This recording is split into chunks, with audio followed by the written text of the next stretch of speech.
Professor વર્ણન કરીને થાકી ગયો છે, પણ પ્રોફેસરને પોતાને સંતોષ નથી થતો, સેટિસ્ફેક્શન નથી થતું કે હું જે વર્ણન કરી રહ્યો છું પ્રેમનું ભાવનું એ હજી પ્રોપર નથી, હું સમજાવવામાં હજી થાપ ખાઉં છું. હવે કોઈ પણ માણસ સમજાવવામાં થાપ ખાય ને કે ભાઈ એનું મર્દાનગીનું કામ કેવું, અરે સમજાવવાની અંદર એક માણસનું એક્ઝામ્પલ આપવું પડે, કોઈ પાત્રનું, એ તો હાવત જેવો છે, એટલે એને આ હાવતનું લક્ષણ હોય આવી જાય. પ્રોફેસર કન્ફ્યુઝ થઈ જાય, પછી કે જોજો સાંભળો, આ હું સમજાવી નથી શકતો, પણ જો આ પ્રેમ ને ભાવ શબ્દ તમારે સમજવો હોય તો દક્ષિણેશ્વરની અંદર એક ગાંધાજીઓ પરમહંસ રામકૃષ્ણ પરમહંસ રહેશે, તમે એને મળી એટલે ન્યાય વાત પૂરી ગઈ. જીવનમાં પહેલી જ વાર વિવેકાનંદના મગજમાં પ્રોફેસરના માધ્યમથી પરમહંસની વાત આવે છે, અને વર્ષો પછી એનું નામ આવ્યું. સાંભળજો વાત કેવી કનેક્ટ થાય છે. શિષ્યને ગુરુ પાસે તોડવાનું, કારણ કે શિષ્યમાં લાયકાત ઓછી હોય, એટલે ગુરુ તો ગુરુ કહેવાય. અને વિવેકાનંદજી છે એક સમયે ભજન મંડળી આવી બેઠી અને પરમહંસને ભજન સાંભળવા, અને વિવેકાનંદ સારું ગાય એટલે કોકે કીધું નરેન્દ્રને બોલાવો, અને નરેન્દ્ર ભગવાનનું કામ કરે, બચાવ કામ કરે ને એવી રીતના આમાં હાથમાં જે સાધુ સંતો પધાર્યા હોય બધાની વ્યવસ્થા કરવાની, અને છેલ્લે સુવાનું. અને છેલ્લે સૂતી વખતે ભોજનરામ બાપાને અવાજ કરે છે, જલો. જલારામ બાપા નતા, જલિયો હતો કે બાપા ક્યાં શું? એટલે મેં કીધું કોઈ પણ જ્ઞાતિના ગુણ હોય, પટેલની જીભ કડવી હોય, એ કામ કટાર જેવી જીભ હોય, પટેલ હોય ને એની. અને ભોજનરામ બાપાના ચાપખા એવા વખણાય કે કીડી. તમે વિચાર કરો કે કેવા ગુરુ બનેલા કે એના ચાપખા ઉપર આજની યુનિવર્સિટીમાં પીએચડી થાય છે, ભોજનરામ બાપાના ચાપખા ઉપર. અને સાંભળજો, ગામડાના લોકો છો એટલે તમે સમજી જશો. અને ફતેપુરની અંદર બાપા બધાની વ્યવસ્થા કરી, છેલ્લે જલ્યો હાવ ભોળો, હાવ ભોળપણ, એકદમ નિખાલસ, તમે સમજો. અને ભોજનરામ બાપાને કહે છે કે બાપા હવે હું ક્યાં પડું એટલે હું દેશી શબ્દ કે હવે હું ક્યાં પડું, એટલે ભોજા બાપા કે પડો પાઇટમાં. નિખાલસ મને પૂછો પડો પાઇટમાં. પાઇટ ગામડાની અંદર બે, એક તો આપણે ઓલી ખાટ લાકડાની હોય ખાટ કે પાઇટ, અને એક નદીની અંદર પાઇટ હોય ઈ. આ તો જલિયો નિખાલસ. અને જલારામ બાપા એમ કીધું, ગુરુ મહારાજે મને પાઇટમાં પડવાનું કીધું, અને શિયાળાની કડકડતી ઠંડી, પાણીમાં હાથ નાખો બરફ થઈ જાય એવી સ્થિતિમાં જલારામ બાપા, મને તો ગુરુએ કીધું છે પાઇટમાં પડવાનું. અને ઈ જલારામ બાપા ગામના પાદરે નદીની અંદર પાઇટમાં જાય છે, અને સવારના પોરમાં નિત્યક્રમના હિસાબે ભોજનરામ બાપા જ્યારે નીકળે છે ત્યારે જલારામ બાપાને જોવે, એ જલિયા તું એવું કરે બાપા, તમે કાલ રાતે કીધું પાઇટમાં પડવાનું. એલા પાઇટ આ નહીં, ઘરની પાઇટની વાત છે, તને ઠંડી નથી લાગતી? પણ બાપા તમે કીધું ને મને પાઇટમાં રહેવાનું, હું તો પાઇટમાં છું, તમે જ્યાં સુધી ન કહો ત્યાં સુધી મારે કેમ જવું? અને આ સમર્પણને આ શબ્દો સાંભળી ભોજનરામ બાપા ભેટી ગયા. વાહ જલિયા વાહ, ગુરુના શબ્દને આટલી હદ સુધી જે પકડી શકે એ ભોળ પણ કેવું હશે? તો વિચાર કરો, ગુરુ મોજમાં આવી ગયા. કોઈ માણસ આપણી ઉપર મોજમાં આવી જાય પછી કેમ આપણે કહીએ કે ભાઈ કામ કરો ને મારવા કામ કરી દેજો, કામ કરી દેજો, મોજમાં આવી જાય કે તો આને નિખાલસ પણ કીધું બાપા તમે મારી ઉપર રાજી છે, બે મૂંઝવણ છે બે. એ કે બોલ. એ કે એક તો છે મારે ભગવાનને જોવાની ઈચ્છા છે, અને બીજી મૂંઝવણી છે જે મારું ગજું નથી, પણ જો બાપા તમે ઈચ્છતા હોય ને તો મારે મેરસિયાની અંદર પાછો તમને લઈ જાઓ. એના પરિવાર વાળાને કીધું, કળગળતી વખતે ઝાલા ભગતે કીધું કે મારે તો આ જન્મમાં ભજન કરવું હતું, અને તમે મને હૈખે ભજન નથી કરવા દીધું. હવે તમારે માફી માંગવી હોય તો વીરપુર આવજો, ત્યાં હું ભજન નહીં કરીશ અને ભોજન નહીં કરાવીશ. બીજા દિવસેની ચેતના પ્રગટે છે વીરપુરની અંદર. વીરપુરના જગ્યાવાળા પણ એને વળવા માંડે છે મેરસિયાવાળાને, અને મેરસિયા દાણા ઘટે તો વીરપુરની જગ્યામાંથી આજની તારીખમાં જાય છે, અને મેરસિયાના લોકો આજની તારીખમાં માફી માંગવા વીરપુર માથું ટેકાવે. સરદાર અરે દરિયા ગુરુના શબ્દને આટલો જે ઝીલી શકે, આટલું સમર્પણ જેનામાં હોય, તું વીરપુર જા અને ટુકડો વેતો કરી દે, તારે ભગવાનને ન ગોતવો પડે. અલગ ઘડી અલગ અખિલ બ્રહ્માંડનો નાથ તને એક દિવસ ગોતતો ગોતતો વીરપુરમાં આવશે. તું ટુકડો વેતો કરી દે. આ કોનો ભલા માણસ આ આશીર્વાદ લઈ અને જલારામ બાપાએ શ્રદ્ધાવત ચાલુ કરી. આજે એક પણ રૂપિયો વિશ્વના તમામ મંદિરની અંદર વ્યવસ્થાના ભાગરૂપે પૈસા લેવાતા હોય, પણ વીરપુરની અંદર દાન પેટી નહીં અને પૈસા ન મૂકતા એના માટે પગારદાર માણસો રાખ્યા. ભોળા માણસ એ જલારામ બાપાનું ભજન છે.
નીકળે અને વીરપુરમાં જલારામ બાપાના કાને સંભળાય પાછી જઈ આપણા હૃદયમાં આમ પણોઠી મારીને બેસી જાય એવી જય બોલાવે. બોલ શ્રી જલારામ બાપાની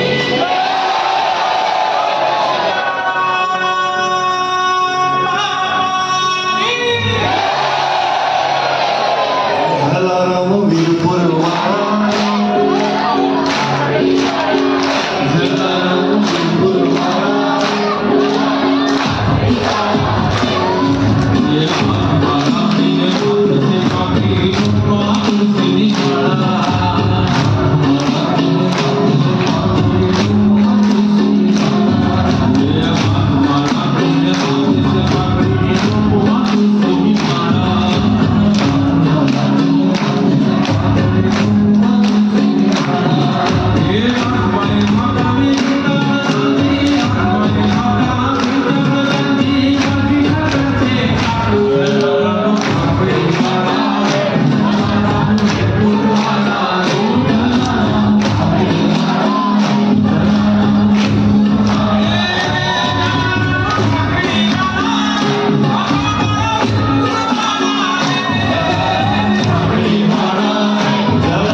પતિ પત્નીનો ઝોટો કેવો હોય છે તમે ખાલી કલ્પના કરો. અને એ સવારે નીકળી જવાનું અને 10 વાગે મજૂરીએથી વહી આવવાનું, 10 વાગે ગામના પાદરીમાં આવતા મુસાફરોને બાવડું પકડીને ઘરે લઈ આવવાનું, બાવડું પકડી લઈ આવવાનું, તમે આવો. તો એ સમયની વસ્તી ઓછી હતી, તો 2, 5, 10 જણાને જમાડતા હશે, 2, 5, 10 જણા, એટલે વસ્તી જ નહીં. તો 10, 15 જણાને જમાડવાથી ભગવાન એને ન્યાય આવ્યો. આજે આપણે 50,000 ને જમાડી તો પણ ભગવાન આવે ન આવે ગેરંટી નહીં. તો આવું કેમ? એનું કારણ એ છે કે મારા રાઘવેન્દ્ર સરકારના દરબારની અંદર પદાર્થની કિંમત નથી, હૃદયના ભાવની કિંમત છે. તમે કેટલું જમાડો છો એનું મહત્વ નથી, ક્યાં ભાવથી જમાડો છો. તો ઈ ભાવ કયો?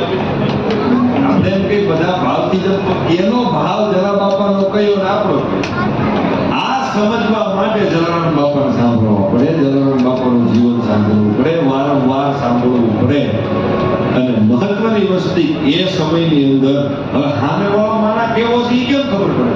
જલારામ બાપા આરબના મુસાફરો જે જતા હતા એ સમયની અંદર બાવડું પકડીને લઈ આવ્યા, અને જ્યાં બાવડા પકડ્યું ને હાથનો સ્પર્શ થયો ને તો સામેના વ્યક્તિને ખબર પડી કે આ તો કોઈ બોલ્યું પુરુષ છે. ના અમારે નથી આવું. અરે આવો ભોજન કર્યા વગર જવાય નહીં. અને દી આત્માનો સમય હતો અને બાવડું પકડીને લઈ આવ્યા. પણ પેલા લોકો ઘરે અમે તો શિકારી માણસો, પક્ષી મારીને ખાવા ખૂબ સારો રામનો ભગત છે, ભગવાનનો આની ઘેર ન જોવાય. તોય જલારામ બાપા આવો ને આવો તો જેમાં વગર એમ કરી સમજાવી ભોગલાવી એવા જમાડવા રોકવા હતા. પણ પેલા રોકવાની વાત ન કરી કે પેલા જમવા તો આવો પછી બધું જોઈ લેશું, અને જમવા લઈ આવે. પણ મરેલા પક્ષી પેલી થેલીમાં મારી જે હતા ને એ કે આને બહાર રાખી, તો બાપાના ઝૂંપડાને બહાર રાખી કે અંદર ન લઈ જવાય. આ જોઈ જાય તો આનું હૃદય દુબાય, અમે આવું કામ કરી છીએ વિચાર કરો. આ હૃદય દુબાય એટલે બહાર મૂકે, જલારામ બાપા જમાડે છે અને પછી એને પરાઈને રોકે છે, રોકાઈ જાઓ કે તમે રોકાઈ જાઓ, થાકી ગયા છો એમ. એ સમયની અંદર પરાણે રોકે છે, રોકાતા નથી આરબો. અને પછી એમ કે છે તમને તો કેટલો થાક લાગ્યો છે, વિચાર કરો. બહાર આવી અને લાકડી પેલી થેલી હોય, હમાચો કહેવાય ને, હમાચો એની ભાષામાં, એ હમાચાની અંદર મરેલા પક્ષીઓ હતા, એના લાકડી કે તમે એટલા થાકી ગયા હોય, અંદર બિચારા પક્ષીઓ છે કેટલા થાકી ગયા છે, એમ કરીને આમ હમાચાને છૂટો મૂકે અને મરેલા પંખીને ભલા માણસથી જલારામ બાપા ઉડાવે છે. આરબ પદમાં પડી ગયો અને ત્યાં ફરી પાછી એક વાર કે મેં મારી જિંદગીમાં અલ્લાહ જોયો નથી, પણ જલા તારામાં મને અલ્લાહ દેખાય છે. આ વસ્તુ કે એ પૂર્વજન્મની, તમે સમજો, એ જન્મની પૂર્વજન્મની. તમે વિચાર કરો કે છઠના દિવસે સમાધિ, આતમના દિવસે વીરપુરમાં જન્મ થાય. આ અનલોજિકલ વાત નથી, આ લોજિકલ વાત છે. અને એકથી બીજી વાત કે આમને જલારામ બાપાના આમને વીરબાઈમાં ની જ્યારે માંગણી થઈ ત્યારે પ્રશ્ન થાય, જલારામ બાપાને ખબર પડી કે આમ ભગવાન છે. હવે આ લોજિક વાળી, હું મારી બુદ્ધિ આમ જ આવે તમારી વાત. અરે ભલા માણસ ઓળખી જાય છે, પ્રશ્ન થાય ભગવાનને ઓળખી જાય એમ થાય. અરે ઓળખીને આપે તો એ આપ્યું ન આપ્યું કહેવાય. મારી પાસે અનિલ અંબાણી, મુકેશ અંબાણી આવીને એમ કે એક કામ કરો, મારે મદદની જરૂર છે. બીજા વેશીની અંદર આવે ને મુકેશભાઈ એમ કે મારે મદદની જરૂર છે, પારસભાઈ બધી સંપત્તિ મને આપી દો. તો મને ખબર પડે આ તો મુકેશભાઈ છે એટલે હું તો બધી આપી દઉં, એમાં નવાઈ નથી. પણ મને એમ છે કે મારી પાસે માગવા આવેલો વ્યક્તિ છે એ મને પાછું નથી આપવાનો, ક્યારે મારે એને દેવાનું, એ આપ્યું કહેવાય. જલારામ બાપાને ખબર નહોતી કે આંગણે આવેલો છે ભગવાન છે, એ નહોતી ખબર. પણ જલારામ બાપા માટે સાધુની સેવા સૌપ્રથમ હતી, અને આંગણે આવીને કોઈ નિરાશ ન થવો જોઈએ. અને આમ વીરબાઈમાં પણ એવા હતા. કેવા હતા? એ સદાવત ચાલુ કર્યું, તમે સારું કામ કરો ને એટલે 2-4 કંપનીનું તો મળે, કોઈ બીજું મળે, કોઈ બીજું એવું નથી. આ ઉપરથી ફિટ થઈને આવેલું, આપણે ટીકા નથી કરવાની, એ હોય જ. એ ખપાટ કહેવાય, શું કહેવાય? ખપાટ એ હોય. એ બેન છે ને, એક બેન પેલી ઉપર દૂધ ગરમ કરતા, દૂધ ગરમ થયું ને એટલે આમ કરીને આમ સીધો આમ કરીને આમ હાથ પકડ્યો. આમ હાથતો તપેલી સામે જોઈને કે આમ કીધા આપણે તપેલી યાર મગજમારી કરવા માંડે. તપેલી યાર આટલું બધું તપી ગઈ. એટલે તપેલી બોલી, એક બેન મારું નામ તપેલી, એટલે હું તપેલી. મારું નામ તપેલી, એમાં મારો શું વાંક છે? મારું નામ જ તપેલી બેન, એટલે હું તપેલી. તો થોડીક વાર થાય ને પાછું આમ તપેલી નો એટલે પાછો હાથ કર્યો, મગજમારી કરવાની. પછી કોક સમજુ માણાએ કીધું કે અમે સમજણ રૂપી હાંચી ઉપાડી તપેલીમાંથી દૂધ કાઢી પી લે, તપેલીની સાઈડમાં મૂકી દે, ફરી પાછી દૂધ ગરમ કરવું છે તો એ તપેલીનો ઉપયોગ થાય. ઈ તપેલી જ તો હે, ભલે ગમે એટલી તપે પણ ઈ તપેલી જ તો હે. એની મગજમારી ન કરાય. એટલે અમુક કુટુંબની અંદર, સમાજની અંદર તપેલી હોય એમાં દૂધ ગરમ કરી ખૂણા મૂકી દેવાય. મોટું કુટુંબ હોય તો તપેલાય હોય, એમાં નહીં પડવાનું. એને એટલો જ પ્રેમ કરવાનો જેટલો દૂધને કરો, કારણ કે દૂધ ગરમ કરવા એ તપેલી. અને આમાં બધાના મગજમાં એક એક તપેલી આવી ગઈ છે. એને પ્રેમ કરવાનો, દૂધ ગરમ કરે એના વગર હાલે નહીં. વિચાર કરો, આપણને આપણી પત્ની રોજ એમ કહે ને કે ક્યારે આવો છો, કકળાટ કરતી હોય, બરાબર? એ જે દિવસે કકળાટ કરવા વાળી હોય જાય ને તે દિવસે આંખમાંથી આંખોના પડી જાય. પ્રેમ કરવાનું, જીવન આપણને પ્રેમ કરવાનું. એક હોટલની અંદર ખૂબ ભીડ, અતિશય ભીડ, અને ફૂલ ટ્રાફિકની અંદર એક માણસ જમ્યા વગર વયો જાય. જમ્યા વગર નીકળી જાય અને પાછળથી ખબર ન પડે, બિલ ન આપે, નીકળી જાય.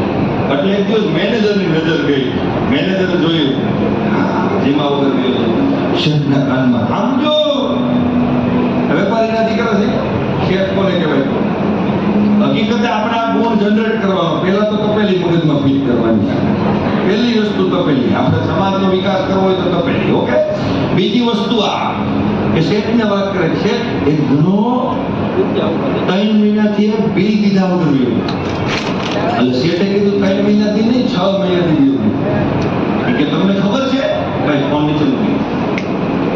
ફોન મારી આગળ રૂબરૂ મારા જીવતો આવ્યો, મારા શ્વાસ હાલે છે, મને સાંભળવા જેવો છું. ફોન રહેવા દો, મારી એક સીધા રૂબરૂ જીવતો મારા બેઠો છે. મારી યાર આખો મોજ કરતા